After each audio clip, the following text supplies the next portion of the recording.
தமிழ்நாடு இன்னைக்கு ஜூலை 15 சொல்றாங்க. திமுக ஆட்சியில ஜூலை 17 சொன்னாங்க. அதிமுக ஆட்சியில வந்து நவம்பர் 1 தமிழ்நாடு கொண்டாடினாங்க. இப்ப டிவிக்கு ஆட்சியில 2 நாள் கொண்டாடுவோம் சொல்றாங்க. 2 நாளுமே 2 நாள் கொண்டாடுவோம். நவம்பர் 1 கொண்டாடுவோம், 18 சொல்லி சொல்றோம் அப்படின்னு சொல்லி சொன்னாங்க. இல்ல, நவம்பர் 1 என்பதுதான் அதிகாரப்பூர்வமாக தமிழ்நாடு என்று அறிவிக்கப்பட்ட நாள். அது ஜூலை 18 திமுக தமிழ்நாடு என்று அறிவிக்க வேண்டும் என்று தீர்மானம் நிறைவேற்றிய நாளை திராவிட முன்னேற்ற கழகம் அன்றைய தேதியிலிருந்து தமிழ்நாடு என்கிற முறையில அவங்க அதை வற்புறுத்திட்டு இருக்காங்க. எங்களை பொறுத்த வரைக்கும் 1942லயே நாங்கள் தமிழ்நாடு விவசாயிகள் சங்கம்னு ஆரம்பிச்சவங்க. அதாவது யாருமே தமிழ்நாடுன்னு சொல்லாத காலத்துல தமிழ்நாடு விவசாய சங்கம்னு ஆரம்பிச்சவங்க நாங்க. அப்படின்னா 1942 இருந்து தமிழ்நாடு நாங்க செப்டம்பர் 4ஆம் தேதி அந்த சங்கத்தை துவக்கணும். அதை வந்து சொல்ல முடியுமா? அதிகாரப்பூர்வமாக அரசின் சார்பில் தமிழ்நாடு என்று அறிவிக்கப்பட்ட நாளை எடுத்துக்கிறது பொருத்தமா இருக்கும். மற்றபடி எந்த ஒரு நாளையும் எல்லா நாளும் கொண்டாடக்கூடிய நாள் தான். தமிழ்நாட்டினுடைய வளர்ச்சி, தமிழ்நாட்டுடைய வரலாறு, பெருமிதங்கள் அவற்றை வந்து எந்த நாளும் கொண்டாடுவது தப்பு இல்லை. அதிகாரப்பூர்வமாக அது நடைமுறைக்கு வந்த தினம் என்பதுதான் பொருத்தமா இருக்கும். தமிழக வெற்றி கழகத்தின் ஆட்சி வந்து ஏமாற்றம் தரும் வகையில் உள்ளதாக அதிமுக பொதுச்செயலாளர் எடப்பாடி பழனிசாமி தெரிவிச்சிருக்காங்க. உங்களுடைய கருத்து? அவர் எதிர்கட்சி தலைவர் என்கிற முறையில் அந்த மாதிரிதான் சொல்ல முடியும். இல்ல, அதான் எதிர்கட்சி தானே அது. நான் எதிர்கட்சி இல்லாதன்னு தெரியாம சொல்ல, உதயநிதி எதிர்கட்சி தலைவர் தெரியும். ஒரு எதிர்கட்சி என்கிற முறையில் இந்த 5 ஆண்டுகளும் அவர்கள் அப்படித்தான் சொல்வார்கள். இப்போது மட்டுமல்ல, 5 ஆண்டுகள் அப்படித்தான் சொல்வார்கள். இது வந்து சிறந்த பல நலத்திட்டங்களை நிறைவேற்றினாலும் அவங்க ஏமாற்றம் தருவதாக சொல்லுவாங்க. நான் எதிர்கட்சி என்கிற முறையில் அவர்கள் அப்படித்தான் சொல்ல முடியும். நீ எப்படி பாக்குறீங்க? நான் பேசுறேன். அதாவது பல விஷயங்களில் மதச்சார்பற்ற கொள்கை, மதச்சார்புக்கு ஆபத்து வரக்கூடிய பல்வேறு நீதிமன்ற தீர்ப்புகளுக்கு எதிராக உச்ச நீதிமன்றத்தில் மேல்முறையீடு செய்திருக்கிறது. மாடு கன்றுகளை கொல்லக்கூடாது, பொது இடத்தில் கொல்லக்கூடாது என்கிற உத்தரவை எதிர்த்து விலங்குகளை பொது இடங்களில் பலியிடக்கூடாது என்கிற உயர்நீதிமன்ற தீர்ப்பை எதிர்த்து உச்ச நீதிமன்றத்திலே மேல்முறையீடு செய்திருக்கிறது இந்த அரசாங்கம். அதே மாதிரி இஸ்லாமியருக்கான இடஒதுக்கீட்டுக்கு ஒரு பாதிப்பை ஏற்படுத்தக்கூடிய வகையில் ஒரு தீர்ப்பு உயர் நீதிமன்றத்தில் வந்த போது அதை எதிர்த்து மேல்முறையீடு செய்ய வேண்டும் என்று சொன்னோம். மேல்முறையீடு செய்திருக்கிறார்கள். திருப்பரங்குன்றம் தீபம் ஏற்றுகிற பிரச்சனையை பொறுத்தவரை பழைய அரசாங்கத்தினுடைய நிலைமை, அதாவது வழக்கமான இடத்தில் தீபம் ஏற்றுவது என்கிற அந்த நிலை தொடரும் என்பதை அவர்கள் வெளிப்படுத்த, இது போன்ற பிரச்சனைகளில் அவர்கள் சரியான திசையில தான் அவர்கள் சென்று கொண்டிருக்கிறார்கள்.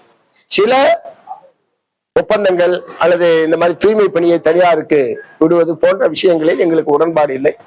அது எங்களுடைய மாறுபட்ட கருத்துக்களை நாங்கள் வெளிப்படுத்தி இருக்கிறோம். எங்களுடைய எதிர்ப்பை பதிவு செய்திருக்கிறோம். அதை ஒட்டி ஒரு சில அறிவிப்புகளை அவர்கள் திரும்ப பெற்றுக் கொண்டிருக்கிறார்கள். திமுக தொடர்ந்து திமுகவோட முதல்கட்ட 2ஆம் கட்ட தலைவர்கள் 5 ஆண்டுகள் இந்த ஆட்சி தொடராது, 6 மாதத்துல இந்த ஆட்சி கவிழ்ந்து விடும்னு சொல்றாங்க. எப்படி பாக்குறீங்க? கண்டிப்பா தவிர்க்க ஆட்சி இந்த 6 மாதத்துல கவிழ்ந்து விடுவோம். அதாவது இது ஒரு புதிய நிலைமை, தமிழ்நாட்டில் ஏற்பட்டிருக்கிற ஒரு புதிய நிலைமை.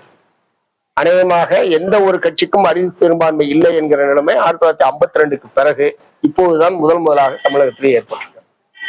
ஆகவே ஒரு புதிய அரசியல் சூழலில் ஆளாளுக்கு ஒரு கருத்துக்களை இந்த போன்ற கருத்துக்களை வெளியிடுவது என்பது தவிர்க்க முடியாத ஒரு விஷயம். ஏனென்றால் இவர்களுக்கு நாங்கள் வெளியிலிருந்து ஆதரவு தெரிவிக்கிறோம். விடுதலை சிறுத்தைகள், இந்திய யூனியன் முஸ்லீம் காங்கிரஸ் உள்ளிட்ட கட்சிகள் அமைச்சரவையிலே பங்கேற்றிருக்கிறார்கள். இந்த கட்சிகளுடைய இதே வந்து அறிவு பெரும்பான்மை என்பது இவர்களுக்கு இருக்கிறது.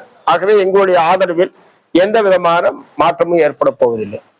இதற்கு அப்பாற்பட்டு அவர்கள் என்ன விதமான அரசியல் நடவடிக்கைகள் மூலமாக இந்த ஆட்சி தொடராது என்பதை எப்படி சொல்கிறார்கள் என்பதை அவர்களிடம்தான் கேட்க வேண்டும். ஸ்டாலின் கோவப்பட்டா வந்து டிவிக்கு ஆட்சி காலியாகும் அப்படின்னு சொல்லிட்டு அதிமுக முன்னாள் அமைச்சர் சொல்லியிருக்காங்க.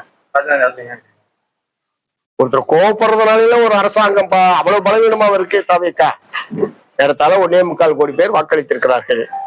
ஒரு கூடுதலான இடங்களில் அவர்கள் வெற்றி பெற்றிருக்கிறார்கள். இப்போது பல்வேறு விஷயங்களில் லஞ்சம் என்பது கொடுக்க வேண்டியதில்லை என்று பலரும் எனக்கே போன் பண்ணி கூட சொல்றாங்க. இந்த ஆட்சி வந்ததுக்கு பிறகு சில பணியிட மாறுதல் அதெல்லாம் எந்த விதமான பணமுமே கொடுக்காம இயல்பாக நடைபெறுகிறது. பல்வேறு ஒப்பந்தங்கள் பெறுவதற்கு எந்த விதமான பணமும் கொடுக்காமல் ஒப்பந்தம் நியாயமான முறையில் நடைபெறுகிறது, டெண்டர் என்றெல்லாம் சொல்லுகிறார்கள். ஏன்னா நாங்க அதுல எல்லாம் நேரடியாக சம்பந்தப்படுற பிரச்சனை இல்லை. ஆனா அப்படிப்பட்ட செய்திகளை சொல்லுகிறார்கள். அப்படி இருந்தாலும் அது வரவேற்கத்தக்க நல்ல அணுகுமுறை தானே. அதை எதிர்ப்பதற்கான என்ன இருக்க முடியும்? தமிழகத்துல நடைபெறக்கூடிய இடைத்தேர்தல்ல வந்து சிபிஎம் கட்சி வந்து போட்டியிடுவதற்கான வாய்ப்பு, சீட்டு கேட்பதற்கான வாய்ப்பு. ஏங்கன்னா இன்னும் கேட்கிறோம். நான் தான் சொன்னேன், இடதுசாரிகள் ஒரு தனி அடியாக செயல்படுவது என்று நாங்கள் தீர்மானிச்சிருக்கிறோம். அந்த அடிப்படையில் தான் 3 இடதுசாரி கட்சிகளும் கம்யூனிஸ்ட் கட்சிகளும் சேர்ந்து இடதுசாரி கட்சிகளுடைய மாநில ஒருங்கிணைப்பு குழு என்பதை நாங்கள் உருவாக்கியிருக்கிறோம். இடைத்தேர்தலில் அப்போது ஏற்படக்கூடிய அரசியல் சூழலை பொறுத்து நாங்க தேர்தலில் போட்டியிடுறதா இல்லையா அல்லது யாரோட சேருவது அதை பத்தி அப்போதுதான் பேசுவோம். இப்போதைக்கு இடைத்தேர்தல் சம்பந்தமாகவோ உள்ளாட்சி தேர்தல் சம்பந்தமாகவோ எந்த விதமான முடிவையும் நாங்கள் எடுக்கவில்லை. இப்ப மாற்று அணின்னு சொல்லிட்டு தான் இப்ப டிவிக்கு ஆட்சிக்கு வந்தாங்க. இப்ப நீங்க என்ன சொல்றீங்க? நீங்க பேசுற ஸ்பீச் என்ன சொன்னீங்கன்னா இடதுசாரிகள் தான் ஒரு மாற்று அணி அப்படின்னு நீங்க சொல்றீங்க. மாற்று கொள்கை, அதாவது மக்கள் இன்றைக்கு உழைப்பாளி மக்கள் எதிர்நோக்கக்கூடிய எல்லா பிரச்சனைகளுக்கும், வேலையின்மை, விலைவாசி உயர்வு, வறுமை, குடியிருப்பு பிரச்சனைகள் போன்ற ஏராளமான பிரச்சனை மக்கள் எதிர்நோக்கின்றார்கள். இவற்றையெல்லாம் முதலாளித்துவ கட்சிகளால் முதலாளித்துவ கொள்கைகளால் தீர்வே கிடையாது. அதற்கு ஒரு நிரந்தரமான தீர்வு ஏற்பட வேண்டும் என்று சொன்னால் அடுத்த இடதுசாரி மாற்றின் மாற்றுக் கொள்கையின் மூலமாகத்தான் உருவாக்க முடியும். அதுதான் நான் சொல்றேன். இந்த ஆட்சி எல்லா பிரச்சனையும் தீர்த்துறோம்னா நாங்க ஒன்றும் ஆதரவு தரல, அப்படி நாங்கள் எதிர்பார்க்கவும் இல்லை. இப்ப வரைக்கும் 50 கோடி 60 கோடி அளவுல எங்க கட்சியில் இருக்கக்கூடிய எம்எல்ஏ கிட்ட திமுக தரப்புல பேரம் பேசப்படுது அப்படின்னு சொல்லிட்டு சிபிஆர் நிர்மல்குமார் சொல்லியிருக்காரு. இல்ல, ஏற்கனவே ஊத்தங்கரை எம்எல்ஏ சம்பந்தமா அது வழக்கு என்பது பதிவு செய்யப்பட்டிருக்கு, விசாரணை நடந்துட்டு இருக்கு. வழக்கு என்ன வருதுன்னு பார்ப்போம்.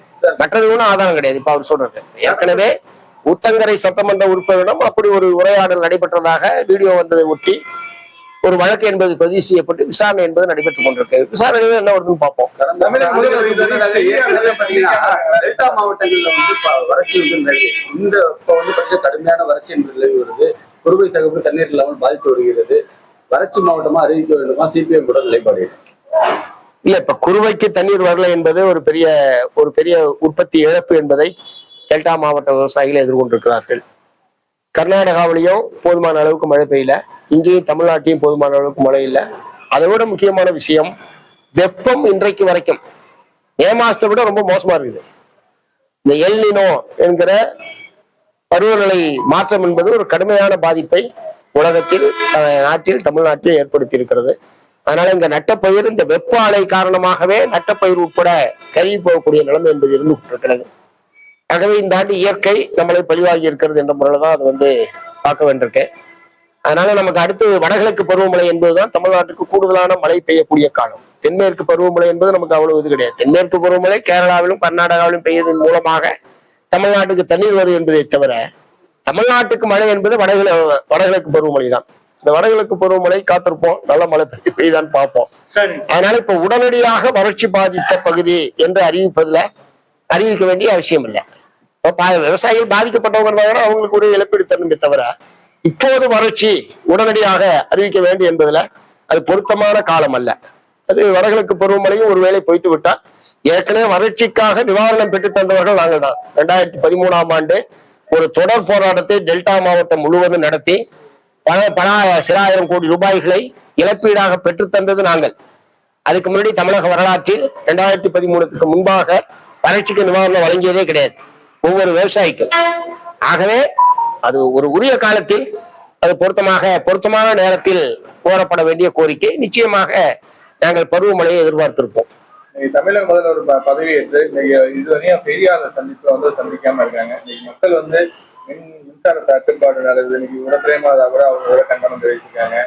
அது மாதிரி பல்வேறு பிரச்சனைகள் நடந்துட்டு, லாக்கப் பிரச்சனை, ஏகப்பட்ட பிரச்சனைகள்லாம் நடந்திருந்தாலும் இதை பத்தி எந்த ஒரு பேச்சுமே அவர் முதல் நேரடியா பதில் சொல்ல மாட்டாங்க. அதை பத்தி என்ன அதை நீங்க அவர்கிட்ட தான் கேட்கணும். ஆனா அரசின் சார்பில் பதிலே இல்லை என்ற முறையில் எடுத்துக்க முடியாது. அமைச்சர்கள் எல்லாம் பதில் சொல்லிட்டு தான் இருக்காங்க. அரசின் சார்பில் அமைச்சர்கள் நீங்க சொன்ன எல்லா பிரச்சனைகள் சம்பந்தமாகவும் அமைச்சர்கள் அரசின் சார்பில் தங்களுடைய கருத்துக்களை தெரிவிக்கிறார்கள். முதலமைச்சர் பத்திரிகையாளர்களை சந்திக்கவில்லை, பேட்டி கொடுக்கவில்லை என்று நீங்க அவர்கிட்ட தான் கேட்கணும். சமூக நீதித்துறைய பேரை ஆதி திராவிடர் நலத்துறையை மாற்ற வேண்டும் சொல்லி திருமாவளவன் சொல்லியிருக்காங்க. எப்படி சமூக நீதித்துறைன்னு இருக்கலாம் பேரை, அது ஆதி திராவிடர் மாற்றணும் இல்ல. ஏற்கனவே இருந்தது ஆதி திராவிடர் மற்றும் பழங்குடியினர் நலத்துறை. ஆதி திராவிடர் நலத்துறை கிடையாது. ஆதி திராவிடர் மற்றும் பழங்குடியினர் நலத்துறை என்று சொல்லி பட்டியல் சாதியினர், பட்டியல் பழங்குடியினர் இரண்டு பகுதியினரையும் பிரதிநிதித்துவப்படுத்தக்கூடிய வகையிலே தான் அவருடைய இது என்பது இருந்தது. அப்படியே தொடர்ந்து இருக்கலாம். இதை இந்த பெயர் மாற்றம் எதற்காக செய்தார்கள் என்பது தெரியல. அப்படியே தொடர்ந்து இருக்கலாம். பட் இப்ப பெயர் மாற்றினாலும் பெயர் என்ன பெயராக இருந்தாலும் அந்த துறை என்ன அந்த மக்களுக்காக செய்ய போகிறது என்பதுதான் நம்ம விவாதிக்க வேண்டிய விஷயம்.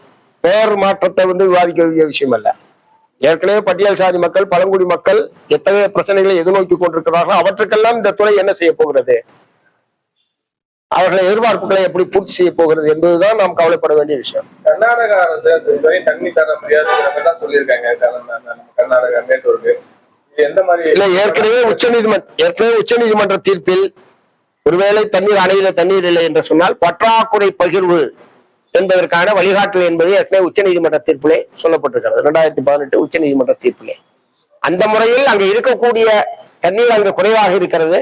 அதில் பற்றாக்குறை பகிர்வு என்கிற அந்த பார்முலா மூலமாக தமிழகத்திற்கு வேண்டிய தண்ணீரை அவர்கள் வழங்க வேண்டும். அதை பெறுவதற்கான முயற்சியை தமிழ்நாடு அரசாங்கம் மேற்கொள்ள வேண்டும். காவிரி மேலாண்மை ஆணையமும் அதற்கான முயற்சிகளை எடுக்க வேண்டும். அதாவது தீர்ப்பின் அடிப்படையில் இந்த மாசம் 39 TMC தண்ணீர் விடுன்றது சாத்தியம் இல்லை, ஏன்னா அங்க தண்ணி இல்லை. பற்றாக்குறை பகிர்வுக்கான ஒரு ஆலோசனை என்பது ஏற்கனவே அதில் சொல்லப்பட்டிருக்கிறது. அதை அமல்படுத்துவதற்கு தமிழ்நாடு அரசாங்கம் முயற்சிக்க வேண்டும். காவிரி மேலாண்மை ஆணையமும் அந்த பற்றாக்குறை பகிர்வு என்பதன் மூலமாக தமிழகத்துக்கு தர வேண்டிய தண்ணீரை பெற்றுத் தருவதற்கு முயற்சிக்கணும். கன்னியாகுமரியில சபரிமலைங்கிற லாக்அப் டெத் வந்து நடந்திருக்குது. இதே திமுக ஆட்சியில சிஎம் விஜய் வந்து மிகப்பெரிய ஒரு எதிர்ப்பு அறிக்கையெல்லாம் விட்டாரு. ஆனா அவங்க குடும்ப சார்பில் இது வரைக்கும் எங்களுக்கு ஒரு வருத்தம் தெரிவிச்சு ஒரு அறிக்கை கூட சிஎம் தரப்புல இருந்து வரல. நாங்க கேட்கறது நிவாரணம் இல்ல, ஒரு கண்டனம் தெரிவிச்சோ இல்ல வருத்தம் தெரிவிச்சோ கூட சிஎம் தரப்புல இருந்து எங்களுக்கு அறிக்கை வரல அப்படின்னு சொல்லியிருக்காங்க. பாருங்க, அதுல சிபிஐ விசாரணை தேவைன்னு பல கட்சிகள் சொல்லிட்டு இருக்காங்க. இந்த சிபிஐ விசாரணை என்பது தேவையில்லை. ஏன்னா குற்றவாளிகள் எல்லோருமே கைது செய்யப்பட்டு விட்டார்கள். குற்றவாளிகள் அனைவரும் கைது செய்யப்பட்டார்கள். ஏன்னா அது ஒரு குறிப்பிட்ட இடத்துல நடக்குது. அந்த வார்டன்கள் 3 பேர் கைது செய்யப்பட்டிருக்கிறார்கள். வெளியில இந்த வழக்கை FIR பதிவு செய்த அந்த SI உட்பட மீது நடவடிக்கை எடுக்கப்பட்டது. கிட்டத்தட்ட குற்றவாளிகள், இந்த குற்றத்தில் சம்பந்தப்பட்டவர்கள் யாரோ அவர்கள் எல்லாம் கைது செய்யப்பட்டு விட்டதுக்கு பிறகு இப்ப சிபிஐ வந்து அதுல என்ன புதுசா கண்டுபிடிக்க போகுது? அதனால சிபிஐ கேட்க, எங்க கட்சியை பொறுத்த வரைக்கும் நாங்க சிபிஐ கேட்கல. இந்த விசாரணை முறையாக நடைபெற வேண்டும். இதுல சம்பந்தப்பட்ட அனைத்து குற்றவாளிகளும் கைது செய்யப்பட்டு உரிய தண்டனை என்பது பெற்றுத்தர வேண்டும் என்பதுல மார்க்சிஸ்ட் கம்யூனிஸ்ட் கட்சி உறுதியா வலியுறுத்த விரும்புறோம். மற்றபடி அந்த குடும்பத்துக்கு வேண்டிய இழப்பீடு மற்றது எல்லாமே அவங்க வந்து அறிவிச்சிருக்காங்க. வீடு கட்டுறதுக்கு பணம், வீட்டுக்கான மனை, அந்த பையனுடைய உயர்கல்விக்கான ஒரு டெபாசிட், பிக்சட் டெபாசிட், இந்த மாதிரி அந்த அந்த அந்த இறந்து போனவருடைய துணைவியாருக்கு ஒரு வேலை போன்ற அவங்களுடைய கோரிக்கைகள் நிறைவேற்றப்பட்டிருக்கிறது. என்னைய பொறுத்த வரைக்கும் அன்னைக்கு முதலமைச்சர் சொன்னேன், இடையில 2 நாட்களுக்கு முன்பாக செஞ்சது போது இது போன்ற லாக்அப் டெத், சிறைச்சாலையிலோ காவல் நிலையங்களிலோ இது போன்ற லாக்அப் மரணங்கள் என்பது முற்றிலும் தடுக்கப்பட வேண்டும். அதுதான் தமிழ்நாட்டு மக்கள் எதிர்பார்ப்பது என்பதைத்தான் முதலமைச்சரிடம் நாங்கள் வந்து சொல்லியிருக்கோம். அவர் சொன்னாரு, நாங்கள் உடனடியா இதில் தலையிட்டிருக்கோம், நடவடிக்கை எடுத்திருக்கிறோம். சம்பந்தப்பட்ட குற்றவாளிகள் கைது செய்யப்பட்டிருக்கிறார்கள். அந்த குடும்பத்துக்கு வேண்டிய நிவாரணம் என்பது அன்னைக்கு நானும் வற்புறுத்துறேன். இன்னைக்கு அது போல நேற்று செட்டில் பண்ணப்பட்டிருக்கேன். முன்னாள் முதலமைச்சர் வந்து சாரி சொன்னதுக்கு வச்சு ஒரு அரசியல் பண்ணாங்க. இப்போ சிஎம் விஜய் ஒரு வாயை திறக்கவே இல்லையே இந்த லாக்அப் இல்ல, அந்த அமைச்சர் தான் போய் எல்லாம் பண்ணிருக்காரு. அவரு இப்போ வந்து முதலமைச்சரே வந்து சாரி கேட்டாரு, ஆனா அதை வச்சு அரசியல் நடந்துச்சு. இப்போ வந்து அவர் முதலமைச்சர் எதுவுமே சொல்லாத, அதை நீங்க அவர்கிட்ட தான் கேட்கணும். அவர் சொல்லாததுக்கு நான் எப்படி சொல்ல முடியும்? பட் அமைச்சர் அரசின் சார்பில் அமைச்சர் ராஜேஷ்குமார் போய் தான் இந்த இதை பூரா இந்த இழப்பீடு வழங்குவது, வேலை உத்தரவு வழங்குவது எல்லாமே அரசின் சார்பில் அமைச்சர் ராஜேஷ்குமார் போய் தான் எல்லாம் பண்ணியிருக்காரு. சார், தாவேகா ஆட்சியில வந்து நீங்க வந்து ஆட்சியில வந்து இடம் பெறுவதற்கான வாய்ப்பு அமைச்சர் வந்து இடம் வெளியிலிருந்து ஆதரவு என்பது தெளிவா மே மாசம் 8ஆம் தேதி அறிவிச்ச நிலைப்பாட்டுல எந்த மாற்றமும் இல்லை. எங்களுக்கு ஒரு அந்த ஆட்சியில் செல்வாக்கு செலுத்துகிற அளவுக்கு எங்களுடைய பலம் இல்லாத போது நாங்கள் எக்காரணம் கொண்டும் ஆட்சியில் பங்கேற்க மாட்டோம். சோனம் வாக்சு உண்ணாவிரதத்தை வந்து வலுக்கட்டாயமா வந்து அரசு நிறைவேற்றினாங்க. இப்போ வந்து தமிழ்நாட்டில் இருக்கிற SFI மாநில பொறுப்பாக அனுப்பி நாங்க அவருக்கு ஆதரவு தெரிவித்து காலவரையிட்ட உண்ணாவிரதம் இருக்கக்கூடாது சொல்றாங்க. இல்ல, அந்த சோனம் ஸ்வாங் அவர்களுடைய அந்த காலவரையற்ற உண்ணாவிரதம் என்பது நாடு பூரா மத்திய அரசாங்கத்தினுடைய கல்விக் கொள்கை, கல்வி துறையில அவர்களுடைய தோல்வியை தோல்வியுறுத்து காட்டக்கூடிய வகையில் அவருடைய உண்ணாவிரதம் என்பது அமைந்திருந்தது. இந்த நாட்டினுடைய கல்வியிலே மத்திய அரசாங்கம், மத்திய கல்வி அமைச்சகம் ஒரு முறையாக செயல்படவில்லை, தேர்வை முறையாக நடத்தவில்லை.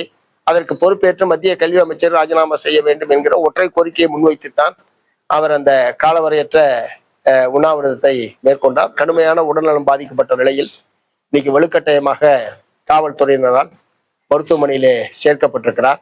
நம்ம நாட்டினுடைய மாணவர்களுடைய எதிர்காலத்துக்காக தன்னையே பலி கொடுப்பது என்கிற முறையில் அவருடைய இந்த உண்ணாவிரத போராட்டம் என்பது அமைந்திருக்கிறது. ஆகவே அவருக்கு ஆதரவாக நாடு நிற்பது என்பது ரொம்ப அவசியம்.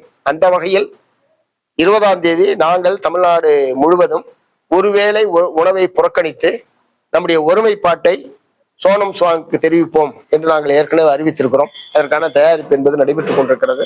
அதே மாதிரி 20ஆம் தேதி பாராளுமன்றத்தை நோக்கி ஒரு பிரம்மாண்டமான பேரணியை நடத்துவது என்று அவர்கள் தீர்மானித்திருக்கிறார்கள். அந்த பேரணியிலும் நாங்கள் கலந்து கொள்வது என்று டெல்லியிலே இருக்கக்கூடிய எங்களுடைய மாணவர்கள், இளைஞர்கள், கட்சியை சார்ந்த தோழர்கள் கலந்து கொள்வார்கள். ஆகவே அந்த போராட்டத்தை முழுமையாக மார்க்சிஸ்ட் கம்யூனிஸ்ட் கட்சி ஆதரிக்கிறது.